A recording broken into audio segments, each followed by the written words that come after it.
So now we have everything going. As I said, I was secret guest. Anna Spitzberg, right? Deputy Assistant Secretary of State, Bureau of Energy Resources. And we can start from Anna, I guess. So you heard a lot of information, you saw a lot of numbers. So what's your reflection? What's your take on our Ukrainian recovery plan? And what do you think, how can US can participate in this plan? Thank you. First off, thank you for inviting me. This is a very powerful, very much an example of the resolve and strength of Ukraine. I think it's incredible because when we look at your presentation,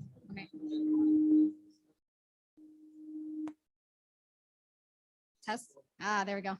When we look at your presentation, it really is an example of how much industrial growth, reconstruction can help boost the period in the green recovery period. One of the things that I always stress is that energy growth and industrial growth, they dance together. And you had an example of GDP being impacted by 30%. I think that actually matches the energy consumption number year over year and change. And so in looking in post-construction, it's incredibly important to focus on bringing that back up and making sure there's resilience in the energy sector, which the US is incredibly committed to supporting. And by that, I mean looking at not just creating industries for energy and using energy and resiliently, so making sure it is climate smart, making sure there's integration, so there's reliability with neighbors and European neighbors, but also making sure the carbon intensity of the GDP goes down and there's value add across supply chains. So building all those supply chains across the board. And I think there's so much potential, and I've seen it just in the time I've been here, and every government official that I've spoken to before and today who has talked about reconstruction as a green reconstruction. It was incredible to see that there was interest in 30 gigawatts of renewables by 2030. There was commitment to join the global methane pledge to reduce leakage, flaring, and venting, which not only has climate benefits, but benefits an extra gas supply. So that's efficiency as well.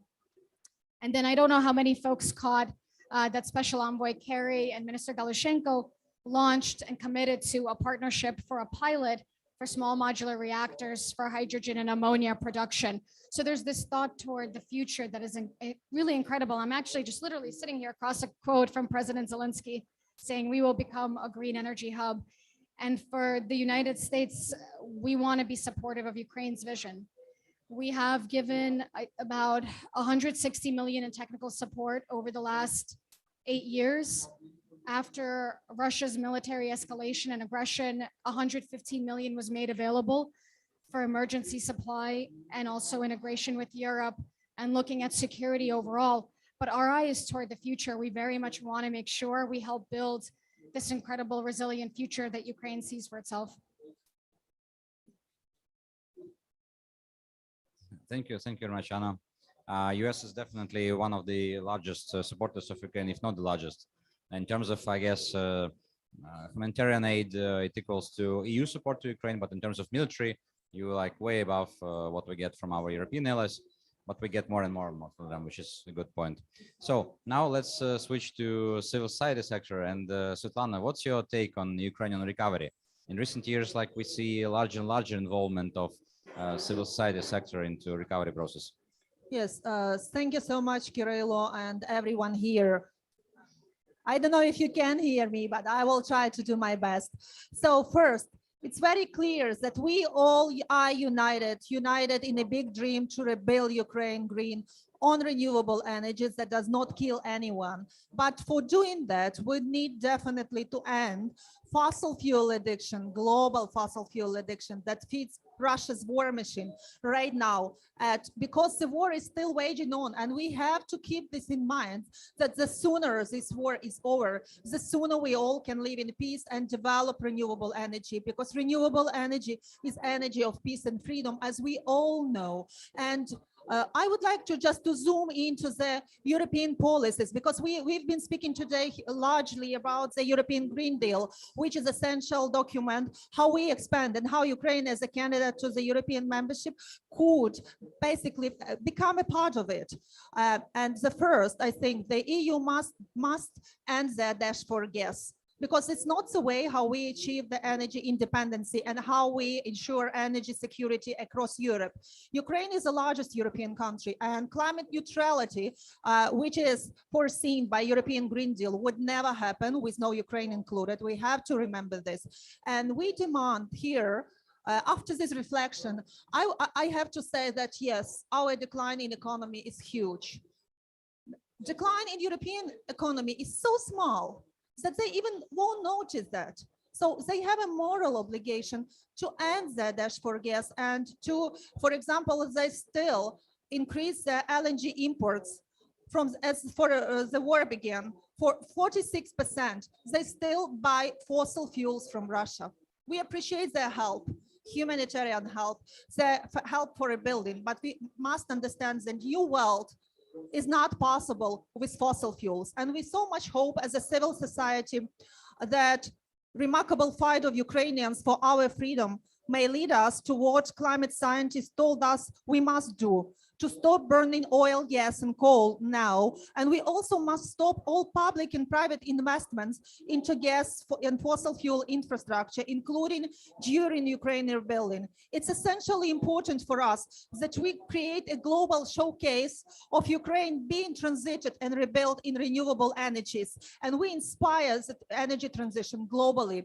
And I would like also to add the comments that International Energy Agency director has just made recently in The Economist. He said that this is a unique opportunity for all the world to transit to renewable energy and truly get to the inclusive green economy of the future everywhere, in Ukraine, in other regions that are affected by fossil fuel wars and conflicts, everywhere. And we must act right now, and we must incentivize the green reconstruction of Ukraine as much as we can. And for doing that, I know where the money are, because yes, public finance are really required, and European help and all other financial help, private investments as well. I just here would like to remind that the biggest investor in Russian carbon bombs still is the US and US institutions that hold 23.6 billions in Russian fossil fuel carbon bombs. So we would need to divert this money, to divert them into renewable energy. And we now, as a civil society, filed the case against, for example, Total Energies, and we want them 100% of their Russian profit to divert, to rebuild Ukraine and rebuild Ukrainian green. And I think that fossil fuel companies as well must be a part of how we rebuild Ukraine, because they must compensate with a spike in prices this damage that has been done by their acting in Ukraine, in Russia, that they don't want to leave Russia and Russian fossil fuels. And just making a last point here, I think this should not, this can't happen without international solidarity and all the stakeholders involved. And we are looking for international solidarity, and we invite you all to be a part of a green reconstruction of Ukraine and to act on your levels, not just only hold those who made this war possible accountable and make them pay, make Russia pay for what the damage, huge damage, including economic, that they did to us, but also to invest into new Ukraine, which is renewably powered, which is green and free and independent. Thank you so much. Thank you, Svetlana. Thank you so much. You can see the powerful exhibition of our civil society and our NGO sector, which is really strong in Ukraine. And I guess that in 2004, in 2013, Ukraine actually survived because the activity of our civil society sector and our citizens, actually, which are moving the country to the better future. I had heard several comments about nuclear energy, and Alexander Deshuk, I can hear your comments about nuclear energy.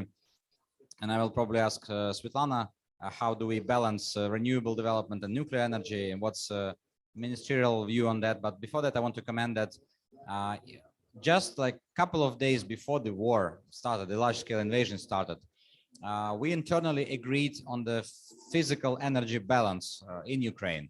And we agreed that nuclear energy Of course, it's a fundament because we have a large industrial consumption, and we will probably keep it for, and we will finish construction of 3 more nuclear blocks to substitute those blocks that are old and it will be actually withdrawn from the system. But we agree that some percentage of our heat stations will be kept but modernized, and a large emphasis on renewables will be done. And we believe that we can put at least 7 to 10 gigawatts of renewables in the grid, and 20 gigawatts of renewables for export and for future hydrogen energy and other like export needs. And we are moving towards the green certificates now. So we are kind of developing both. We use nuclear as a fundament and develop renewables. But I'd be really interested to hear what's Svetlana's take on nuclear energy and balancing it with development of renewables. Well, I can't say from the ministry side because I'm not representative of the Ministry of Environment. But personally, I really happy and very welcome today's presentation and discussion, because the time for that was like much earlier, like at least 15 years ago, I would say. And I think this is here in this climate conference, it's the right place to talk about changing the numbers, changing the ambitions, like we heard today presentation, the alternative scenario for 2050.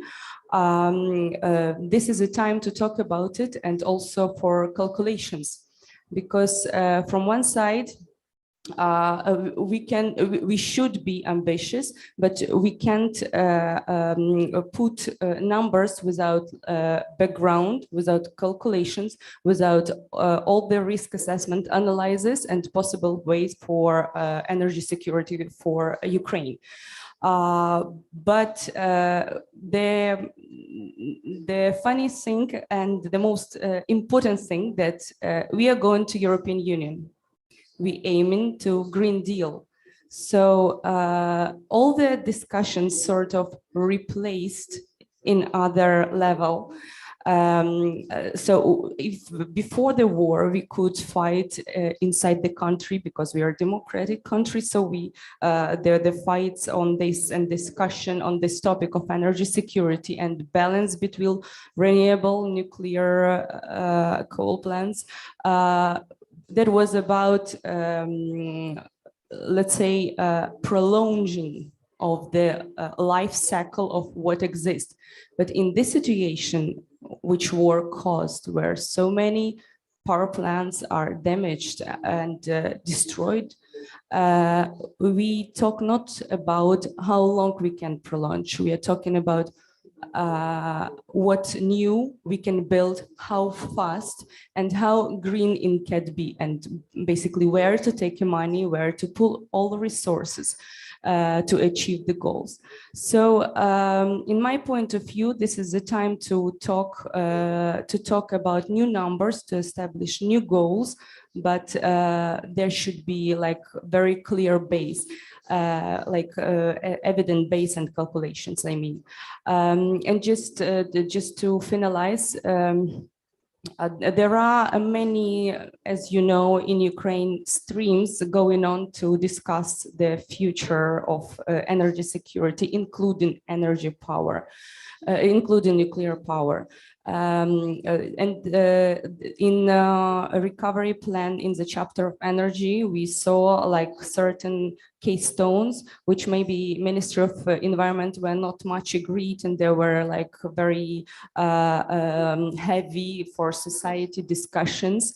But I think only in the dialogue and according to our aiming to European Union to be a part of this, and also to prevent a future war, which we are dependent on the fossil fuel.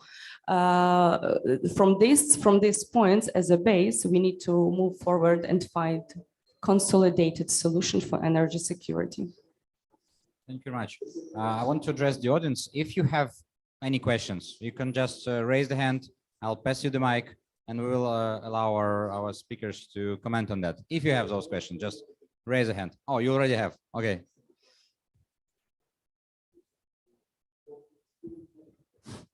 Yeah, my name is Jörg Haas. I'm with the Heinrich Böll Foundation from Berlin. Nice to meet you, Svetlana. Indeed, I'm a little bit puzzled about these nuclear plants, to be completely honest, because I mean, nuclear power is extremely expensive. You have seen this in Hinkley Point. You have seen this in Flamanville. You have seen this in Olkiluoto. These plants are just mind-bogglingly expensive. Now, Ukraine will need external funding for reconstruction, etc. And I wonder whether international support should actually support these mind-bogglingly expensive nuclear dreams if there's much cheaper renewable energy available. So I'm a little bit hesitant. I mean, people can disagree about risk issues, but I think there is an economic question to be asked. And I think that there are just so much cheaper alternatives available to nuclear energy that I would say, I as a German who very much supports Ukraine in many ways, have donated money to the Ukrainian army, but I think we shouldn't spend money on this hugely expensive stuff. That's quite easy to answer. We have an unfinished, almost built block, and it's 1 gigawatt, and so we just need to finish it. And you kind of you cannot compare 30 gigawatts plants for renewables and finishing like 1 gigawatt and switching into some other older blocks from the grid. Maybe. Yes, I would like to comment. It's very embarrassing, honestly, that the EU Parliament and EU Commission pushed this July for the EU taxonomy and long-term investment into nuclear and gas. This is a shame. This is such a shame for such a progressive global leader of green transformation as European Union declares themselves to be. So I don't think at all that nuclear energy can be our driver for change, because we also, as an environmentalist, we have to balance and we have to assess both sides. We have to assess how much does it cost. We have to assess how much damage will it bring to the ecosystems and to the human health, because our main asset is environment and our main asset is ecosystem services. And first of all, this is a human lives and human health. This is from that perspective. And I will just add to another side. Just before the war, we just seen incredible numbers and very frustrating numbers at the end. How much would it cost for us to rebuild? But this, I just will bring another number into that, the number of hope. Just in 2021, before the war started, the increase in Ukrainian green energy overestimated every optimistic projection. It got up to 13.4% of renewable energy share in overall energy production in Ukraine in energy mix for 2021. That means that we had huge potential to grow. And I, in particular, was one of the campaigners who got 7 cities of Ukraine and Association of Small Cities of Ukraine that consist of 160 small cities. So we expand. We've got them to make an official commitment for 100% renewable transition by 2040. So what does it say? It says that our cities have a huge appetite for renewable energy transformation. We only need to increase investment into them. And we are here as well just to demand those investments, which will foresee the green development of renewable energies. Because it's true what you're saying, it's cheap enough and it's getting cheaper. And if we will get opportunity to replace, as our president says, see that we are able to replace dirty Russian energy resources, and the EU is able because its economy is huge and it's not going to decline. So we would demand this first from the European Union. And may I ask our speaker a question, because Alexander was actually a pioneer and he developed a very specific scenario for our city of Zhytomyr for a 100% renewable energy transition. He actually calculated everything in 2018, and he said, all cities may use what I've done, I did this scenario, and every city basically can count how they would transit to renewable energies. Alexander, I do have a question for you. How do local governments and local authorities basically can attract international aid, but also private investments to increase renewables and to increase energy efficiency over their territories and to rebuild green economy with Ukraine? Thank you so much. Svetlana, to my mind, local authorities have possibilities to attract investment in renewables, and we see that currently reconstruction of damaged infrastructure, energy infrastructure in Ukraine, have some options of more clean, more green technologies, and cities can, of course, after the war, can provide some policy and measures to attract green investment in the city. For this, we have a few bases. First, it's institutional basis. For example, I don't know, maybe 300 more cities is signed Covenant of Mayors agreement, and it's international, and also should developed a lot of SECAP, Sustainable Energy and Climate Action Plan. And from our side, Ukrainian energy efficiency law, under this law, local authorities should develop a municipal energy plan, which should consist, of course, a strong target for energy efficiency and renewable energy. Why is important? It's important because first step for attracting green investments in communities, it's this community should have a concrete plan. This plan should be in line with international obligation, with European documentation, and so on and so on. Second, we are, as I said in my presentation, Ukraine is a candidate to European Union, so we should apply the same policies, measures, and should define the same targets. And if we will have local communities, but not only, also on the national level, if we will have the same obligations, the same targets, of course, it will be some fundament for attracting green investment. From other side, and additional point on the national law or legal some documents. It's as you know, the Ministry of Regional Development developed draft thermomodernization strategy. This strategy should be, as I understand, should be adopted to the end of this year. And this strategy consists strong targets for reduction energy consumption in the building, and to achieve 25% of buildings in 2050 with near zero energy consumption. Of course, using a lot of renewables and it's this period. But strategy also consists targets not only for 2050, because it's a long time, but also for 2030, 2032, and also relating with recovery plan, which presented in Lugano. So it's a basis for attracting this investment. From other side, we see some innovative possibilities for this. In the war is, of course, it's very, very bad, but from other side, we have some benefits of this. Maybe it's not good sentence, but the benefits, because war burned a lot of new leaders, new people who know existing situation in the world, Sorry who to know interrupt. innovative technologies. And for example, me. Excuse me.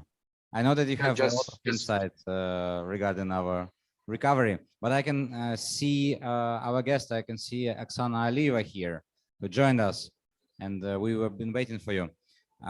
She's a climate change and energy policy program coordinator at Kyiv office of Heinrich Böll Foundation. I'm really glad to see you, and you have a chance to comment on probably part of our presentation which you saw. And what's your take on Ukrainian recovery and decarbonization?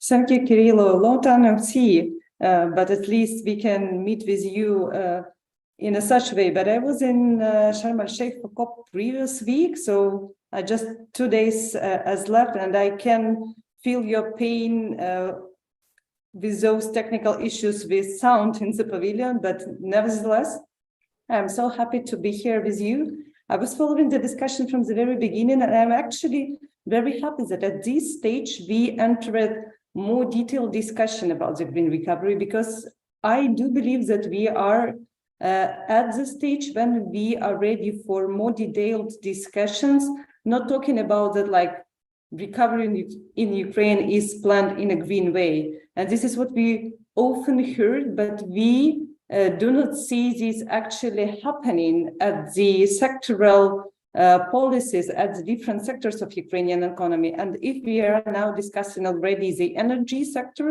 and the nuclear issue, and I'm happy that my colleague York has raised this issue, we can also see what happens in other sectors of green recovery in Ukraine. And I do agree with the perspective and approach how the recovery plan was developed in a participatory way.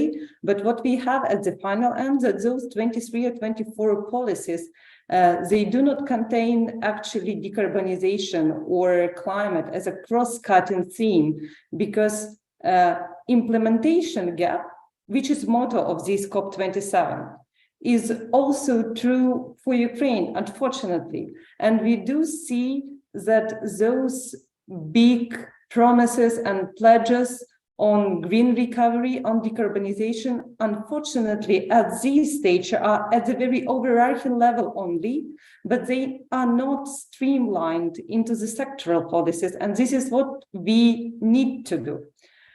If to do this with the energy sector, and to come back to this, when we speak about nuclear and renewables, for example, and how those things are planned to be merged together in the future energy sector of Ukraine, we see that not only 1 gigawatt of nuclear is planned, there are plans to have more small modular reactors, and actually private businesses already looking for these opportunities. This is quite concerning at the moment, but it is not that I would say brighty and shiny with renewables as well, because when we speak about deployment of renewables in Ukraine for export to European Union, for example, we do understand that this is diplomacy and politics.